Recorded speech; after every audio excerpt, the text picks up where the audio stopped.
Bismillahirrahmanirrahim. Assalamualaikum warahmatullahi wabarakatuh. Selamat malam. Tapi videonya dibuat siang hari, tapi tetap uploadnya malam hari.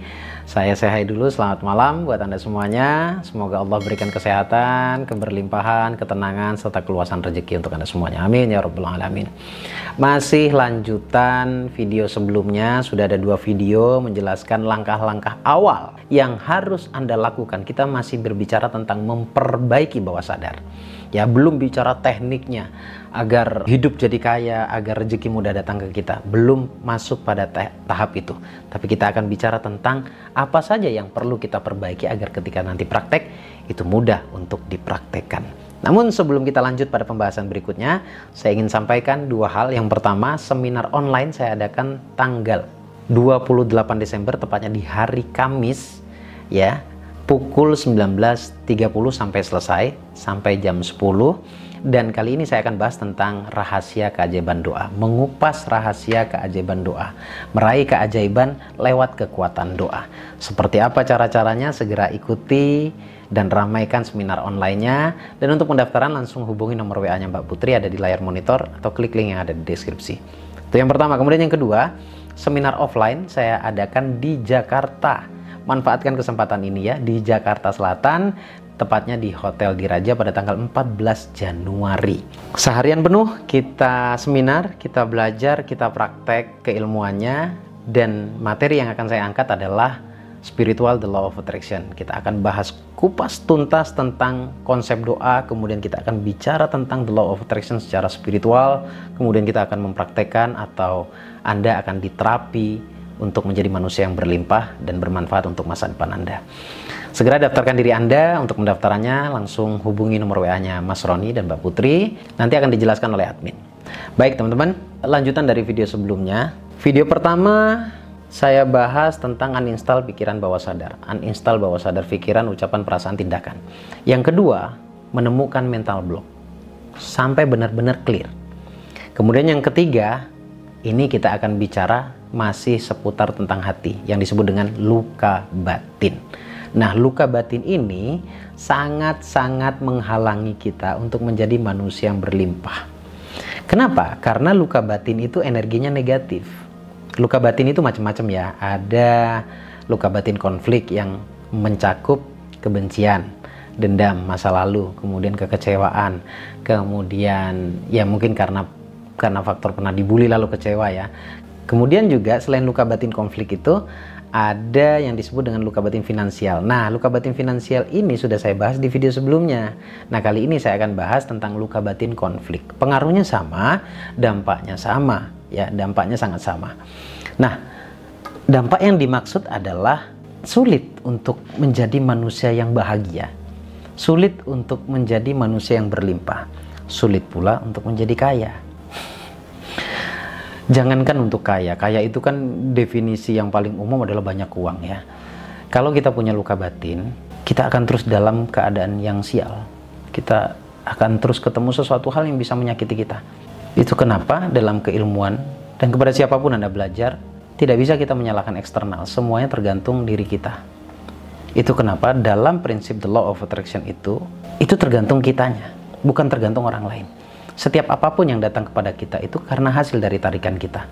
Nah, untuk membentuk tarikan-tarikan yang positif, maka hal-hal negatif itu juga harus pergi dari diri kita. Salah satunya adalah luka batin. Nah, luka batin ini, apalagi kehidupan zaman sekarang ya. Nah, luka batin ini mencakup tadi yang saya sampaikan tadi, kekecewaan, kebencian, dendam, dan lain sebagainya. Ini pun masih sangat berhubungan, berkaitan dengan masa lalu kita. Ya, luka batin itu terbentuk bisa eksternal, bisa internal. Eksternal itu mungkin salah satunya adalah karena orang kesayangan kita itu disakiti oleh seseorang. Katakanlah misalkan kita lah ya sebagai abang atau sebagai kakak, adik kita disakiti oleh pasangannya. Kita merasa nggak terima. Akhirnya kita baper. Kita juga menyimpan perasaan yang tidak baik. Satu, kita juga bisa ikut luka tuh. Tidak dialami oleh kita, tapi dialami oleh orang-orang tersayang. Katakanlah contoh sederhana, orang tua berantem. Biasanya ayah dan ibu berantem, lalu tiba-tiba kita dengan tidak ingin tahu juga permasalahannya apa, kita membela ibu dan kita tidak suka pada bapak. Nah, perhatikan baik-baik, konflik seperti ini terjadi eksternal ya, tetapi menimbulkan luka dalam diri kita. Nah, ketika luka seperti ini dibiarkan, ini terus akan melahirkan kekecewaan. Mungkin Anda merasakan apa yang saya katakan. Ya, orang yang punya luka batin itu identik pikirannya negatif. Maka seharusnya yang kita lakukan adalah cobalah untuk memaafkan. Belajar untuk memaafkan, belajar untuk merdeka dari semua itu. Belajar untuk memahami bahwa itu yang terjadinya eksternal, di luar kita. Dan itu bukan Anda, itu masalah mereka. Coba Anda bisa memahami seperti ini. Belajar untuk bisa memahami seperti ini. Nah, kalau Anda sudah paham, saya akan bahas yang kedua.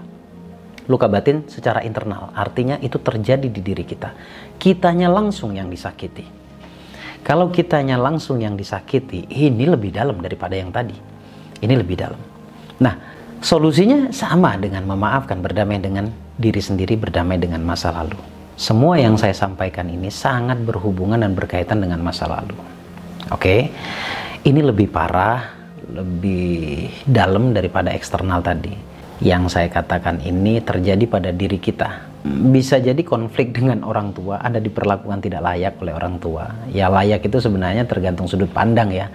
Tidak layak menurut kita, ternyata bagi orang tua layak gitu ya.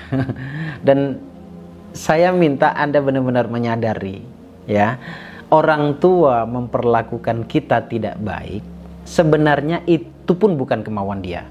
Dia, orang tua kita maksudnya, orang tua kita itu juga diperlakukan hal yang sama oleh orang tuanya. Tetapi belum ada kesadaran di orang tua kita, sehingga tanpa dia sadari, jadi saya tidak mau menyalahkan orang tua kita, cuma yang jelas tanpa dia sadari, dia mendidik kita, memperlakukan kita sama seperti dia diperlakukan oleh orang tuanya, yang notabene kakek atau nenek kita. Sadari saja seperti itu. Jadi ketika Anda memaafkan mereka, memaklumi serta memahami mereka seperti itu, tidak menutup kemungkinan mereka pun akan sadar dengan sendirinya. Oke? Itu yang pertama, contoh konflik kepada orang tua. Konflik yang nomor dua yang sering terjadi saat ini adalah dengan pasangan atau mantan pasangan kita. Yang boleh jadi itu masih melekat, kejadiannya masih Anda bayangkan, masih Anda pikirkan, dan bahkan masih Anda rasakan. Dan ini tidak hanya terjadi pada pasangan, artinya di luar pasangan kita atau mantan pasangan kita. Bahkan dulu mungkin ketika Anda pacaran, putus, menurut Anda cara putusnya nggak wajar, misalkan begitu ya, diselingkuhi dan lain sebagainya. Ketika Anda menjalin hubungan lagi dengan belum memaafkan yang sebelumnya, kayaknya pasangannya beda-beda tipis lah, gitu kan. Entah kenapa kejadian yang negatif itu berulang. Nah, ini yang saya maksud. Apakah ini berpengaruh pada keberlimpahan, pada rezeki? Sangat berpengaruh. Karena untuk menarik rezeki itu notabene adalah positif loh. Kalau kita memikirkan, merasakan hal-hal negatif, kira-kira terkoneksi apa enggak? Sesuatu yang positif hanya bisa ditarik oleh kondisi pikiran atau kondisi perasaan yang positif pula. Maka benar, di dalam agama kita diajarkan untuk terus berbaik sangka. Jagalah hati, jangan kau nodai. Ya, ini macam-macam kan. Di pembelajaran manapun, pada akhirnya kita dipaksa bahkan. Karena sebuah keinginan di masa yang akan datang, kita diharuskan bisa berdamai dengan masa lalu. Oke, saya persingkat videonya. Lantas bagaimana caranya agar saya bisa damai dari luka batin konflik tersebut? Memaafkan, berdamai. Tapi ingat, memaafkan itu bukan melupakan. Memaafkan itu ketika mengingat, karena pikiran kita pasti bisa mengingat. Namun ketika mengingat tidak lagi merasakan apa-apa. Dan ini perlu dilatih, ini perlu diulang-ulang. Tidak bisa hanya sekali. Sama seperti yang saya katakan di video-video sebelumnya, ya. Bahwasanya tobat itu tidak hanya satu kali. Tobat itu harus berkali-kali. Jadi ini bisa dibereskan satu dengan pemahaman, dengan kesadaran bahwa memaafkan itu bukan melupakan, tetapi ketika memaafkan tidak lagi merasakan apa-apa. Nah, ini perlu diulang-ulang, dieksperimenkan dengan cara hipnoterapi. Oke, dengan cara sering-sering mengikuti pembelajaran yang sehubungan dengan pengobatan luka batin. Sering-sering belajar untuk ketika mengingatkan, sadari bahwa itu sudah terjadi di masa lalu. Dan sadari bahwa ketika saya, ya ini butuh kesadaran, ketika Anda mengingat itu, ketika Anda dalam energi negatif, itu akan berdampak pada masa depan. Dan pada akhirnya, bahwa sadar Anda tidak akan terus larut dalam kesedihan. Poinnya adalah tetap memaafkan. Dan untuk memaafkan, jangan paksa dirimu harus memaafkan satu hari satu kali langsung memaafkan, karena itu tidak mungkin. Ya, tetap harus dilatih berulang. Maka terus ikuti video-video saya, insya Allah kamu akan sadar dengan sendirinya. Kalau tanya keberhasilannya, sudah banyak ratusan bahkan ribuan orang yang berhasil dengan pemahaman-pemahaman seperti ini.